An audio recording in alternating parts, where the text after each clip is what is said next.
2 1 ரெண்டுமே மைனஸ் போட்டீங்கன்னா பெருக்கும் போது பிளஸ் ஆயிரும், கூட்டும் போது மைனஸ்ல இருக்குமா? அப்போ okay.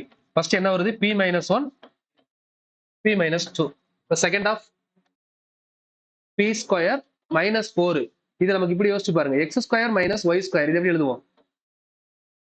X plus y x minus. அப்ப இது அதே மாதிரி எழுதணும்னா p பிளஸ் 2 p மைனஸ் 2. இப்ப ரெண்டுலயுமே காமன் என்ன இருக்கு? p மைனஸ் 2 காமனா இருக்கா? இப்ப ஒருவேளை உங்களுக்கு HCFன்னு கேட்டிருந்தாங்கன்னா p மைனஸ் 2 ஆன்சர். ஆனா நமக்கு என்ன கேட்டிருக்காங்க? LCM கேட்டிருக்காங்க. அப்ப எல்லாத்தையும் எடுத்து எழுதணும். அப்ப ஆன்சர் என்ன வரும்? p minus 1 p minus 2 p plus 2. இது மூணுமே வர்றதா ஆன்சர் கரெக்ட். இப்போ ஒருவேளை இந்த p மைனஸ் 2 p பிளஸ் 2 இல்லைன்னா இதுக்கு பதிலா இதையே கூட கொடுக்கலாம் மறுபடியும். அதை செக் பண்ணணும். இப்ப இது ரெண்டு ஆப்ஷன்ல இல்லைன்னு வைங்களேன், இது ரெண்டு எங்க இருந்து வந்துச்சு?